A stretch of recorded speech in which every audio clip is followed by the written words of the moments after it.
Saludos, bienvenidos a una nueva edición de la serie de entrevistas de Microjuris Puerto Rico detrás de la toga. Hoy tenemos la extraordinaria oportunidad de entrevistar al juez asociado del Tribunal Supremo de Puerto Rico, Edgardo Rivera García. Bienvenido, juez. Un placer saludarle.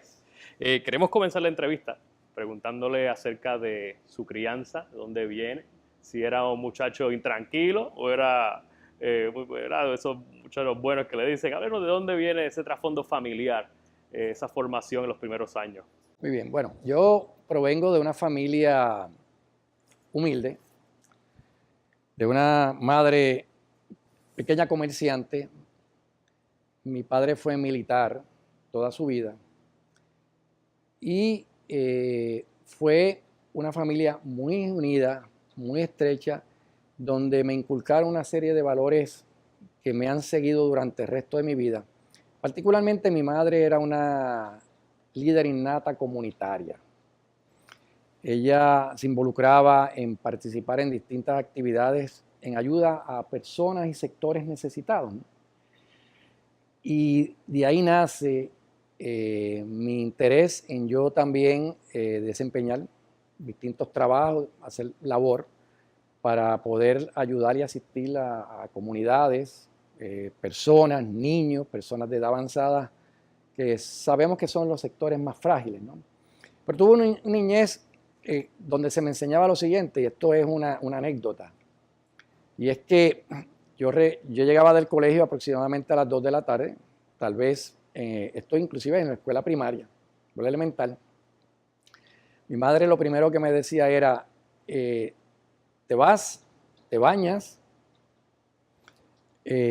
estudias, terminas todas las asignaciones y posteriormente regresas entonces al negocio, porque el negocio estaba establecido, ya tenía a modo de un pequeño colmadito, pequeño colmado. Vienes al negocio para que me ayudes a organizar los stands y a limpiar las neveras y, como le decían antes, surtir con la mercancía.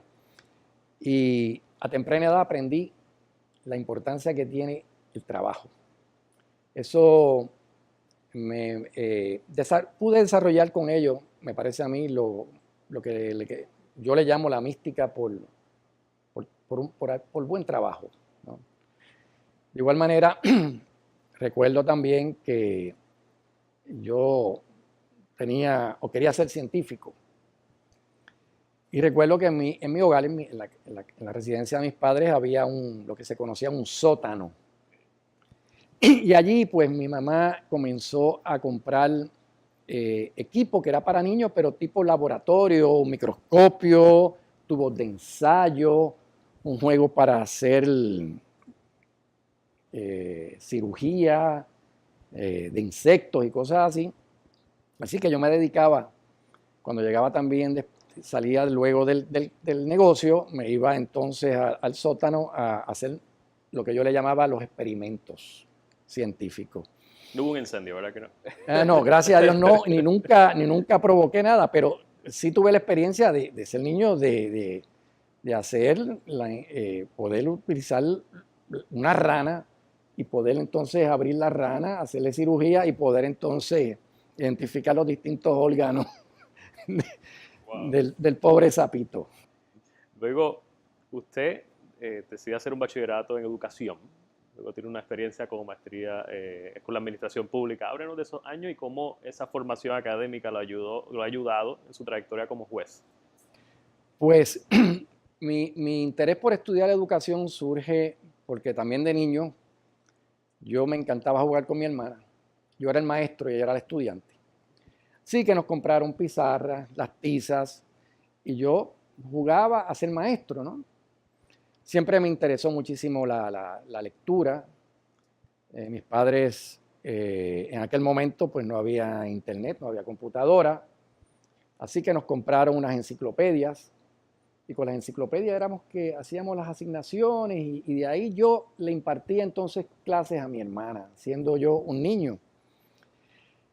En la medida que transcurren los años me fui percatando de un hecho que me parece a mí que es fundamental, y es que la educación constituye uno de los factores principales, por no decir el único, son muchos factores, pero es principalísimo. La educación constituye ese elemento para que una sociedad pueda ser progresista y una sociedad pueda tener un desarrollo. Me parece que todos los problemas sociales que experimentan, que han experimentado históricamente todas las sociedades, pero particularmente la sociedad moderna, gira en torno precisamente a la falta de educación. Me parece a mí, y los estudios así apuntan a ello, la correlación que se ha establecido en investigaciones donde países que tienen más alto índice educativo de su población tienen menos problemas sociales, particularmente menos problemas de violencia, menos criminalidad. Así que me parece que, y eso fue un factor que me inclinó a mí a dirigirme por el área de la educación, pero dentro de las ciencias naturales, porque mi concentración fue en biología y también en matemáticas. ¿Cómo termina estudiando Derecho? Bueno, luego de terminar estudios de educación, comienzo a trabajar en el servicio público. Comienzo en el municipio de San Juan como técnico de trabajos de comunidad, trabajando en las comunidades.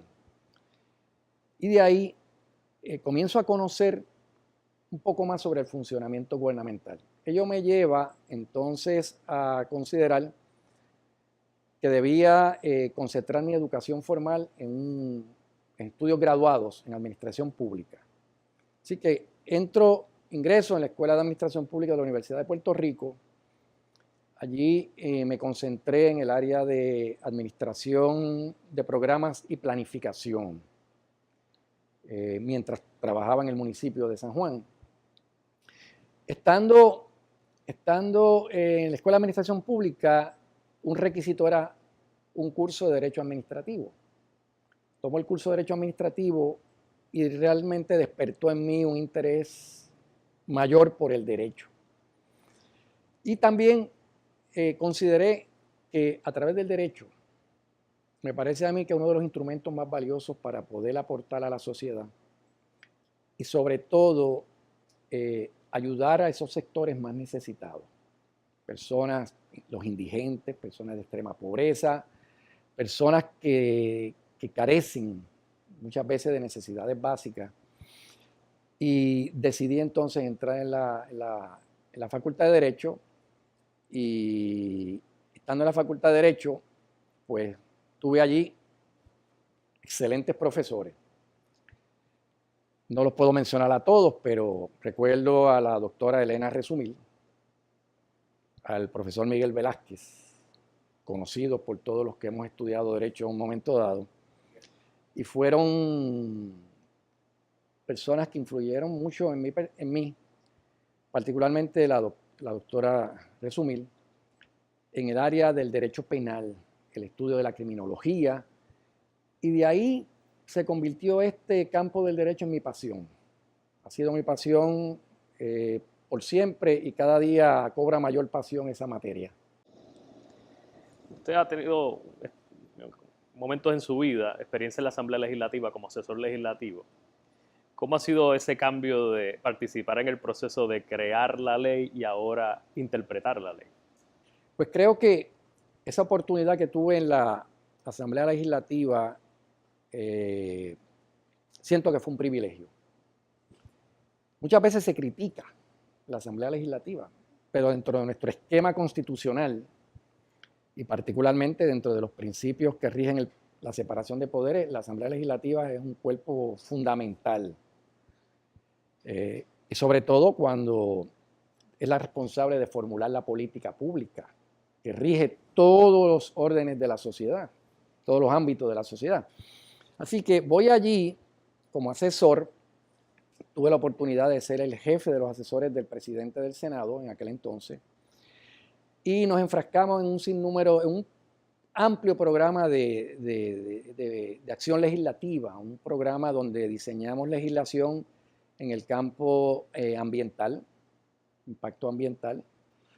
tuvimos la oportunidad de trabajar mucha legislación relacionada con la ética gubernamental, enmiendas a lo que en aquel momento era la Ley de Ética Gubernamental, para fortalecer la misma, particularmente para impactar conductas constitutivas de actos de corrupción. Asimismo, enfrascamos un sinnúmero de enmiendas al Código Penal de Puerto Rico, que era el del 74, que estaba vigente. Y yo recuerdo que tuve una experiencia cuando me desempeñaba en la Fiscalía, y fue que para esa década se comenzó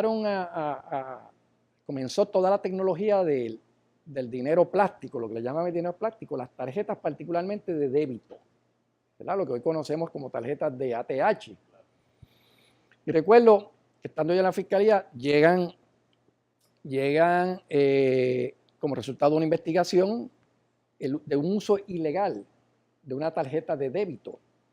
Yo comienzo la investigación y me percato que el código no tenía ningún tipo de delito tipificado para atender esa situación en particular, aunque evidentemente se podía también presentar cargos por apropiación ilegal, ¿no? Pero no por el delito.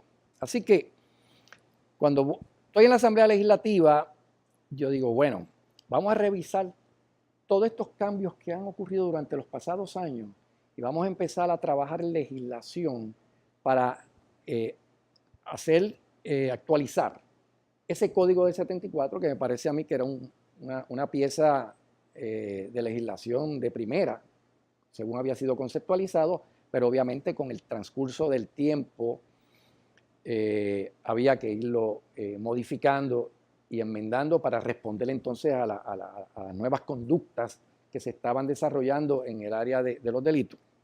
Así que, en ese sentido, esa experiencia que tuve en la Asamblea Legislativa fue punta de lanza cuando llego a la judicatura. Precisamente porque en muchas ocasiones tuve que aplicar e interpretar disposiciones de preceptos de carácter penal que yo en algún modo u otro había participado en la Asamblea Legislativa, ¿no? Esa intención legislativa. Así que esa intención, lo que se le hemos llamado ese espíritu que está detrás de la letra de la ley, pues ese proceso legislativo ciertamente nos ofreció una experiencia valiosísima para eventualmente desempeñarme como juez superior. Hábleme de su experiencia como fiscal, esa discreción extraordinaria que tiene un funcionario del tribunal de acusar a otra persona. Eso es algo serio, ¿verdad? Definitivamente, la responsabilidad que tiene el Ministerio Público como parte de sus facultades constitucionales de investigar y procesar conducta que se aduce en un momento dado que puede ser conducta delictiva, tiene una amplia discreción que hay que ejercer con un rigor y un cuidado inmenso, porque está en juego la libertad de un ser humano.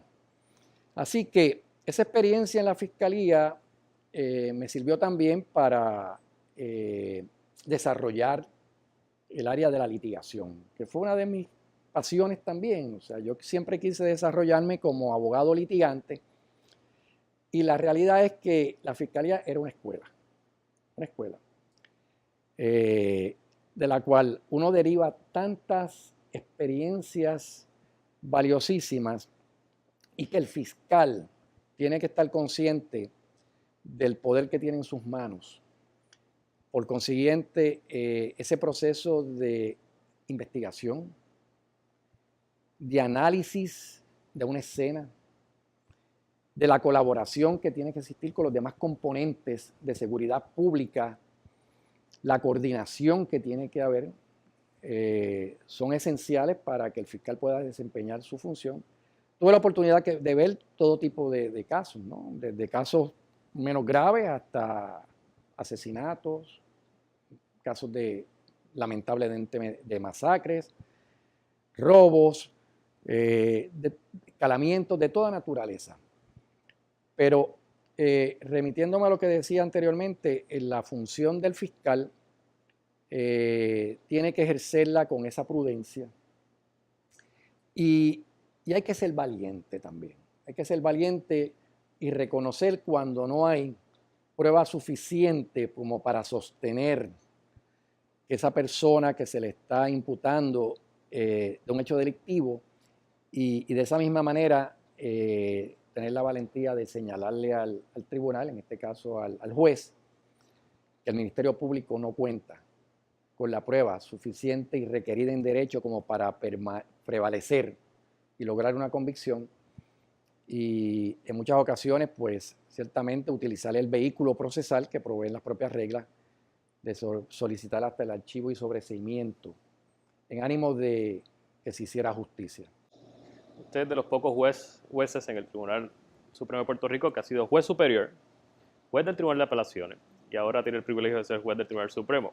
¿Cómo esa trayectoria de tribunales de menor jerarquía, ahora el Tribunal de Última Instancia le ha ayudado a dirimir controversias que tiene ante su consideración? No, definitivamente me siento más que privilegiado el haber podido desempeñarme en esas funciones y servirle al pueblo de Puerto Rico desde ellas, ¿no? En todas las que he estado. Pero esos años que me desempeñé como juez de primera instancia, que fueron aproximadamente 10 años, particularmente concentrados en las salas penales, eso fue otro privilegio que tuve, mi pasión y la pude ejercer como juez, ha sido fundamental en la etapa apelativa. Cuando llego al Tribunal de Apelaciones, los primeros meses fueron muy difíciles. El cambio fue tan dramático. Un juez que continuamente está en esa dinámica de la litigación y en la sala, en contacto directo con las partes, con los testigos, con el acusado o el imputado, con los abogados, con el fiscal, con el público. Llegar a un tribunal apelativo, que es un tribunal, como todos sabemos, de récord, pues ciertamente me resultaba un poco difícil. Pero con el tiempo me adapté. Y puedo decir que entonces comencé a imprimirle a esos expedientes algo que tal vez muchas veces no se puede visualizar, pero comencé a imprimirle vida al expediente. ¿Qué quiero decir con esto? Cuando estudiaba una transcripción, a la luz de la experiencia que yo había tenido como juez de primera instancia, yo iba recreando en mi mente lo que iba narrando ese testigo, que es a través de un documento, porque lo que tengo ante mí es una transcripción, ¿no? Y empecé a entender que ese caso, a nivel apelativo, ciertamente tiene tanta vida como tiene el de primera instancia, porque a fin de cuentas son seres humanos los que están en la controversia y en el proceso. Esa experiencia también me ha ayudado a entender otras consideraciones que son sumamente importantes en un tribunal como este, de última instancia.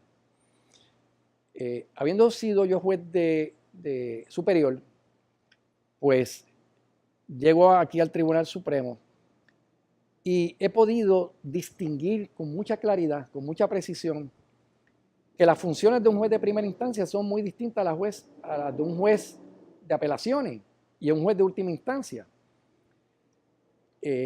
Porque tenemos que entender la relevancia que tiene el que podamos siempre conferirle deferencia a esas determinaciones que toman los jueces de primera instancia. Yo he utilizado aquí un lema que algunas veces me lo han criticado un poco, cuando he dicho que no podemos caer en la tentación de usurpar las funciones de los jueces de primera instancia. Digo esto porque evidentemente dentro de lo que son, o lo que llamamos los criterios de revisión judicial, el criterio de deferencia a los foros primarios es fundamental. Porque de lo contrario, entonces los procesos apelativos se convierten casi en juicios de novo. Y peor aún, en ausencia de las partes. Y eso lo llevo entonces al contexto de la deferencia que se merece cuando un juez de primera instancia le confiere credibilidad a un testigo. En ausencia de pasión, en ausencia de un prejuicio, de parcialidad o de un error manifiesto, que yo voy más allá y digo que es un error manifiesto, no es cualquier error, es un error que tiene que ser sustancial. El Tribunal de Apelaciones, entrar en el criterio de ese juez, entiendo yo que es peligroso. Peligroso. Sustituir, si ese juez le creyó a ese testigo, yo creo que no es suficiente con el juez que está en función revisora decir, bueno, pues yo no le creo. Eso realmente me parece a mí que es contrario inclusive al principio que debe regir en nuestro ordenamiento procesal y nuestro ordenamiento apelativo, ¿no? Usted no solamente es juez, sino que ha tenido la oportunidad de diseminar su conocimiento, impartirlo y compartirlo con otros jóvenes en la Escuela de Derecho principalmente. Usted es profesor también. ¿Nos puede hablar de qué cursos da? ¿Cómo ha sido esa experiencia en el aula? Ese intercambio entre estos jóvenes que pronto serán futuros abogados, tener esa próxima generación de juristas en sus manos. Háblenos de esa oportunidad. Esa oportunidad es increíble también, es única. Me parece que, como decía ahorita, yo me siento abogado de profesión y maestro de vocación, realmente. Así que desde que yo vine con la autorización para ejercer la abogacía, me he mantenido activo en la cátedra en distintas instituciones, programas de bachillerato, programas de maestría en asuntos públicos, he dado en la Universidad del Turabo, he estado en distintas instituciones universitarias y actualmente me desempeño en la Facultad de Derecho de la Universidad Interamericana. Y recuerdo hace unos años que yo dialogué con el decanato en aquel momento y les dije, bueno, yo quisiera conceptualizar algún curso que no se esté ofreciendo en Puerto Rico. Y me dijeron, bueno, pues presente una propuesta. Así que nos dimos la tarea de presentar una propuesta para ofrecer un curso sobre trata humana. En Puerto Rico se había comenzado a hablar de trata humana, pero el desconocimiento era de tal magnitud. Aquí se comienza a hablar un poco de ese tema a través de los estudios que comienza a hacer la Fundación Ricky Martin. Pero la realidad es que en términos jurídicos aquí había un desconocimiento total. Es más, no es hasta el 2012, el año 2012, que en el Código Penal de Puerto Rico se incorpora el delito, se tipifica un delito para atender el asunto de la trata humana.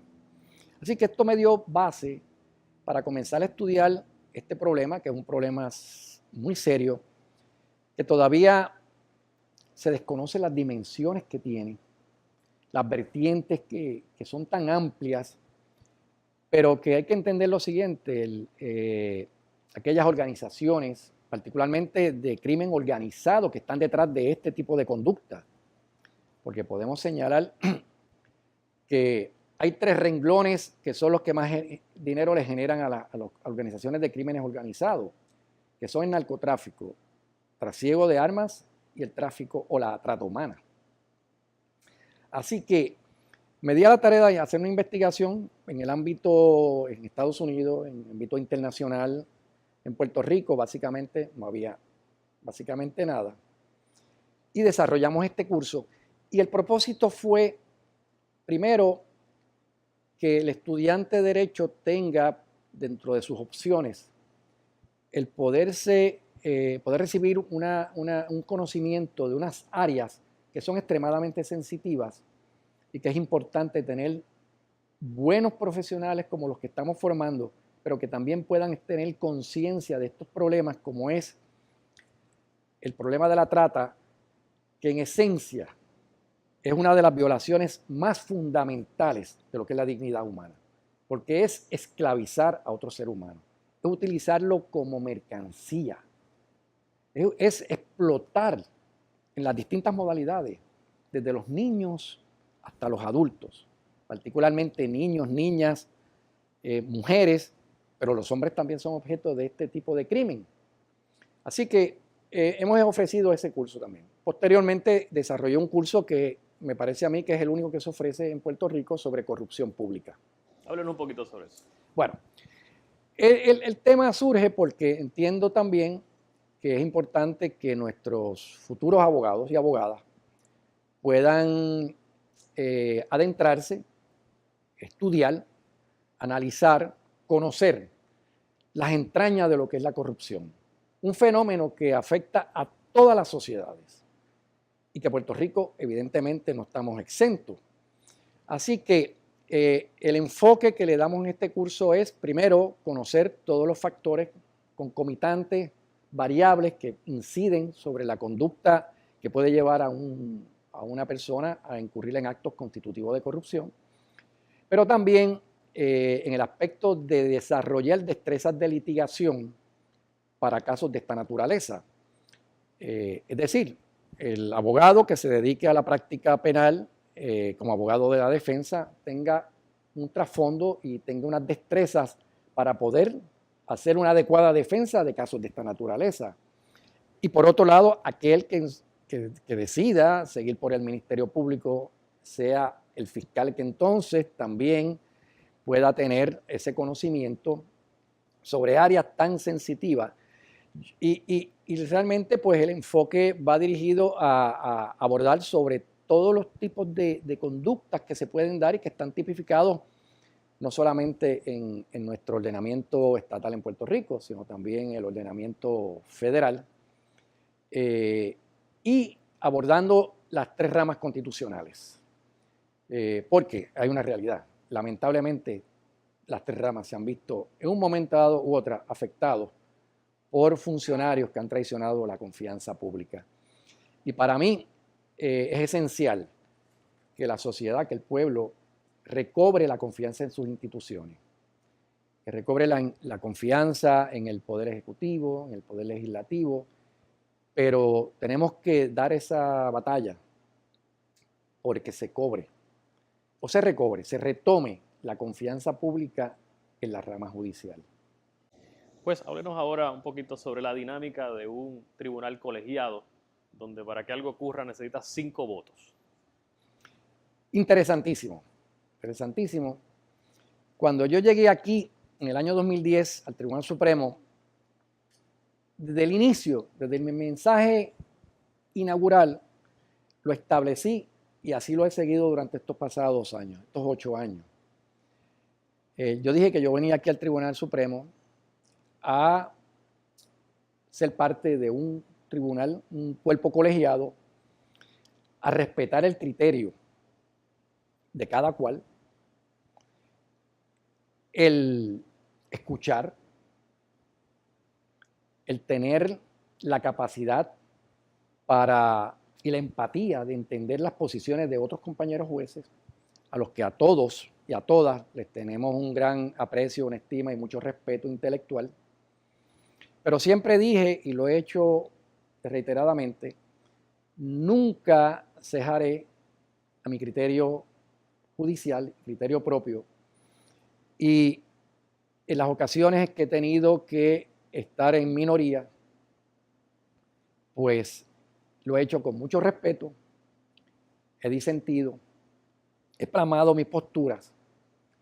En ocasiones tengo como todos tenemos la suerte, que hay veces que circulamos de una disidente, pues entonces comienzan a haber cambios en los votos en el proceso y lo que era la disidente se convierte en la mayoritaria. Y a la inversa, hay veces que yo circulo una ponencia como mayoritaria y entonces otro compañero o compañera circula una disidente y termina prevaleciendo. Esas duelen más, me imagino. Sí, pero yo, fíjate, lo visualizo en el sentido de que siempre he pensado que eso es parte de la naturaleza colegiada y que el derecho se nutre. Yo creo que sería terrible si todos pensáramos iguales. y le haríamos, yo creo que el más flaco servicio a la justicia.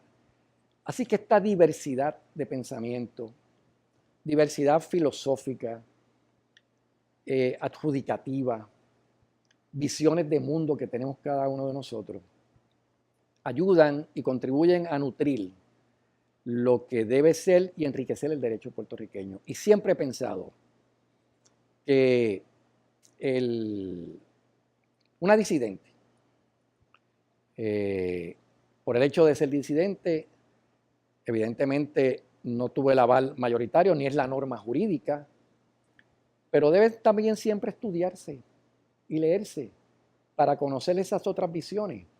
Yo soy de los que digo que cuando quedo en minoría, no es que yo estoy equivocado, es que están equivocados la mayoría. Y que en 20 años, quién sabe si es la mayoría. Y si eventualmente el tiempo nos dé la razón. Así que en ese sentido hemos tenido unos años de mucho trabajo, muy intensos, de grandes satisfacciones. Pero algo me ha caracterizado y es que yo no me he limitado a hacer mi función judicial.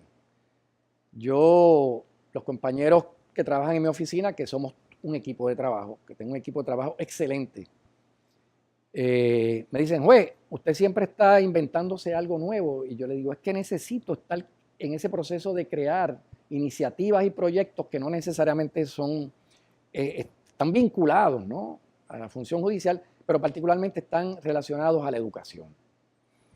Así que en ese sentido, llevamos unos años colaborando en unos esfuerzos internacionales con Estados Unidos, países latinoamericanos, entre los que destacamos Panamá, Colombia, Guatemala, El Salvador, Costa Rica, República Dominicana, México y otros países de Sudamérica. Es un esfuerzo para que Puerto Rico sirva de modelo. Modelo en cuanto a que conozcan cómo nosotros hemos desarrollado y hemos conceptualizado el sistema acusatorio y oral. Recordemos que la mayoría de estos países, hasta hace muy poco, prevalecía el sistema inquisitivo o el llamado sistema mixto de derecho, donde no eran ordenamientos de garantías fundamentales del ciudadano, que era objeto de un procesamiento criminal. Así que nos hemos dado a la tarea de colaborar intensamente con el Departamento de Justicia Federal, los poderes judiciales de estos países, y Puerto Rico ha sido y sigue siendo el eje central, porque estamos colaborando. Recordemos que Puerto Rico lleva más de 100 años implementando un sistema acusatorio y del cual todos los días aprendemos algo. Y todos los días se suscita una nueva controversia que nos hace repensar sobre las garantías y la protección de esos derechos fundamentales que son esenciales en cualquier país democrático. Pues en el Tribunal Supremo de los Estados Unidos, casi todos los casos que se piden y el tribunal decide resolver y dirimirlos, se celebran vistas orales. Uno de los señalamientos o discusiones que hay en la comunidad jurídica es por qué en el Tribunal Supremo no se celebran tantas vistas orales aquí en el Tribunal Supremo de Puerto Rico. ¿Cuál es su opinión? He escuchado a algunos decir, bueno, es que no saben hacerlo bien, y dice, pero es que si no le dan la oportunidad... Bueno, a partir del 2009, aquí hubo un cambio, podríamos decir, generacional de jueces. En 2009 llegaron 3 nuevos jueces al Tribunal Supremo, la jueza Pavón Charneco, el juez Martínez Torres, el juez Cortof Caraballo. Yo llego posteriormente en el 2010 en sustitución del juez Efraín Rivera. En aquel momento, o antes de ese momento, eran muy pocas las vistas argumentativas o vistas orales, como le llamamos. En ese momento, la mayoría del tribunal, el pleno, decidió entonces modificar su reglamentación para tener mayor apertura precisamente a la celebración de vistas orales. Lo cierto es que no son suficientes las que se celebran. Básicamente, sin embargo, hemos llevado a cabo un sinnúmero de vistas particularmente en asuntos de alto interés público, como fue la vista oral sobre las reformas del sistema de pensiones, del sistema de empleados públicos, que celebraron una vista. Hemos celebrado vistas sobre casos de naturaleza penal. Tenemos pautada una próxima vista, me parece que en el mes de noviembre, sobre la controversia que se ha ido suscitando con la industria de Airbnb y condominios bajo el régimen de propiedad horizontal, que dicen esto no está destinado para una actividad comercial, y hay otros que dicen no, pero yo tengo la titularidad de mi unidad o mi apartamento, así que esa controversia está latente, ¿no? En los últimos meses hemos pautado ya varias vistas, sin embargo han tenido que ser canceladas, no porque el tribunal las haya cancelado, es porque las partes han informado haber llegado a transacciones y particularmente ha sido en casos relacionados a una figura que había dejado de mencionarse en Puerto Rico, que está vigente en el Código Civil, el retracto de crédito litigioso. Claro, con toda la situación económica que se está viviendo, ejecuciones de hipotecas, embargos, cobros, esa figura ha tenido un resurgimiento. Y el primer caso que nos llega, que expedimos, estaba asignado a mi persona, y cuando ya teníamos la vista señalada, inclusive yo había circulado una ponencia resolviendo la controversia, nos informaron que entonces las partes llegaron a una transacción. Recientemente, ahora en octubre, había otra pautada y también se canceló porque las partes también del mismo tema, la misma controversia básicamente, llegaron. Es interesante eso, ¿verdad? Pero veremos a ver cuáles son las razones. Pero independientemente de eso, sí ha habido una apertura a mayor número de vistas argumentativas. Hemos tenido vistas sobre cuestiones electorales, sobre el referéndum que hubo en un momento dado, el referéndum de enmiendas constitucionales. Se hizo una vista argumentativa también, donde participaron todos los partidos políticos. Así que sí hemos hecho esa apertura, pero evidentemente yo creo que podemos ampliar aún más ese mecanismo.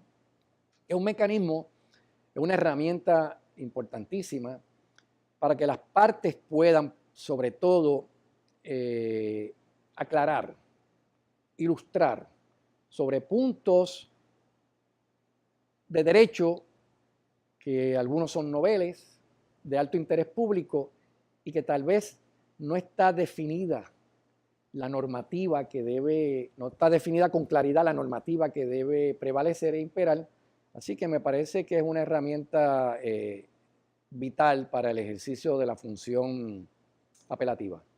Voy a alterar un poco el orden de preguntas, voy ahora para la penúltima. ¿Qué hace el juez, Carlos, cuando sale de aquí a liberar el estrés, a sacarse de encima la carga laboral, que si es pido o no es pido? ¿Qué hace el juez para entretenerse, distraerse? Porque también es un ser humano como nosotros.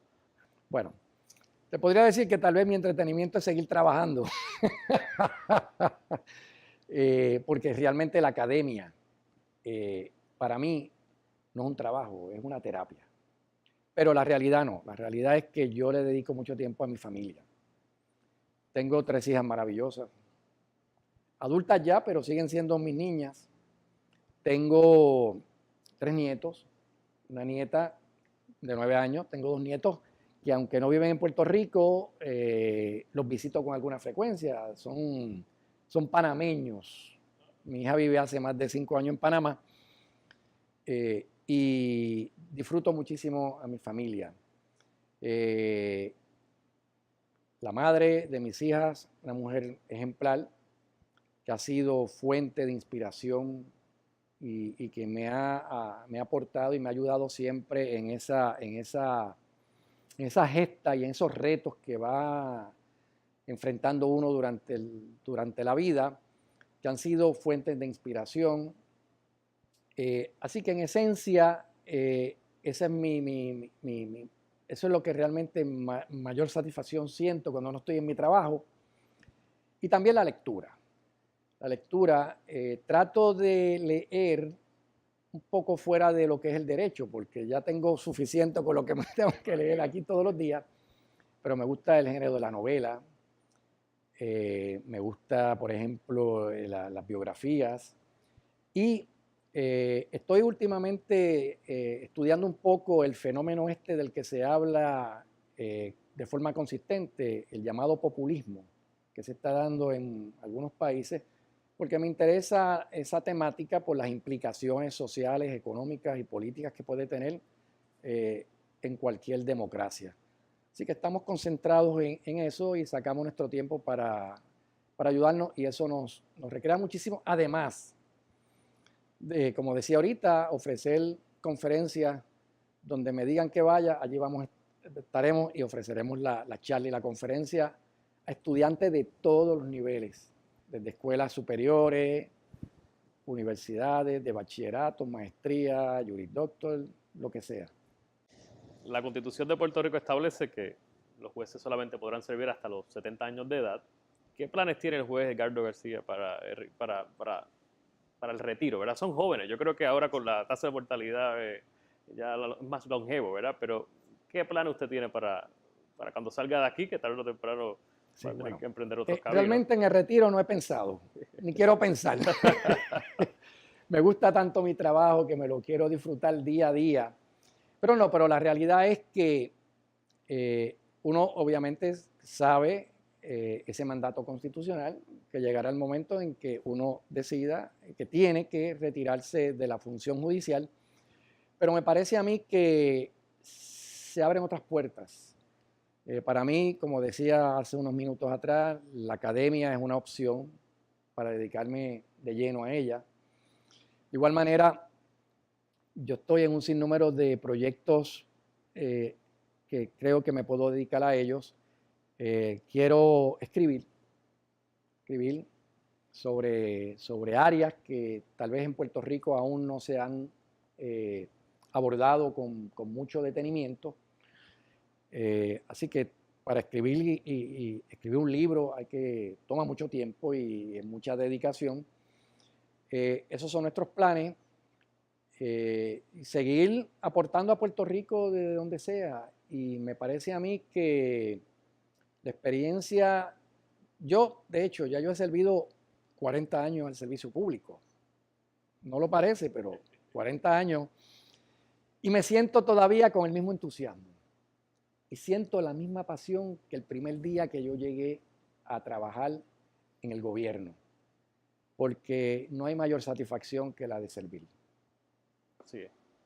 Pues le agradezco por la oportunidad, gracias por su tiempo y... Claro, no quiero terminar la entrevista sin antes darte una primicia. Claro que sí. Te hablaba ahorita de que Puerto Rico está siendo eje de todo el hemisferio para capacitar jueces en el sistema acusatorio y oral. Pues precisamente esto es un esfuerzo, un trabajo colaborativo donde aparecen, esto es un compendio que vamos a publicar próximamente, le hemos titulado Compendio sobre el Sistema Acusatorio, Experiencias Compartidas. Y esto tiene el caudal de que aquí son aproximadamente como 12 autores. Cada autor, algunos autores tienen 3, 4 capítulos de distintos temas relacionados todos con el sistema acusatorio. Abordamos desde el debido proceso de ley, abordamos todos los conceptos de la ética profesional, ética judicial, los criterios de revisión judicial a nivel apelativo, el manejo de una sala, cómo las cuestiones procesales, derecho evidenciario. Tenemos entre ellos, por ejemplo, entre los autores al profesor Quique Vélez de la Interamericana sobre prueba de referencia. Tenemos al juez Cortof Caraballo, a la jueza Pavón Charneco, Martínez Torres.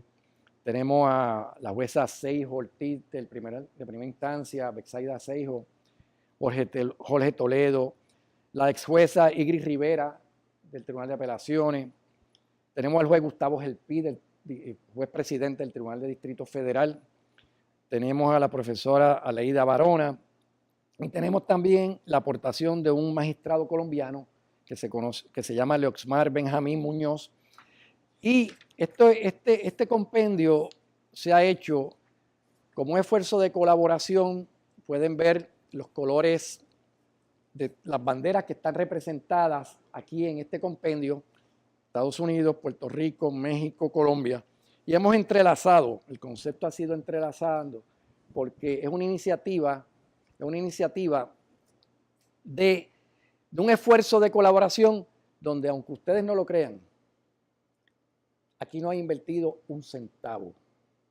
Todo ha sido de colaboración voluntaria ad honorem de la junta editora que ha trabajado con esto, de los autores, y vamos a presentarlo en el mes de noviembre en Ciudad de México ante el Poder Judicial y la Embajada de Estados Unidos, y en el mes de diciembre tenemos ya planificado presentarlo en Puerto Rico, así que también les extenderemos una invitación para que nos acompañen.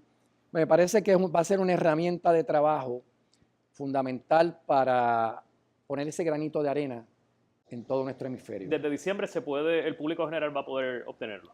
Bueno, estamos en ese proceso ahora. Primero va a haber una edición, una publicación limitada, porque obviamente no tenemos todavía los fondos para ello, pero estamos negociando con el Poder Judicial de México la posibilidad de que se diseñe una plataforma cibernética para que esté disponible para todo Latinoamérica. Así que más adelante podremos ofrecer esos detalles en particular, pero de inmediato me parece que es una obra que va a tener un impacto significativo y va a poner a Puerto Rico muy en alto ante todo el hemisferio. Pues gracias, agradezco esta primicia, no tengo duda que va a contribuir al acervo jurídico de una manera extraordinaria. Pues gracias por su tiempo. Claro que sí, encantado. Y sepan que estamos aquí en el Tribunal Supremo a las órdenes. Gracias.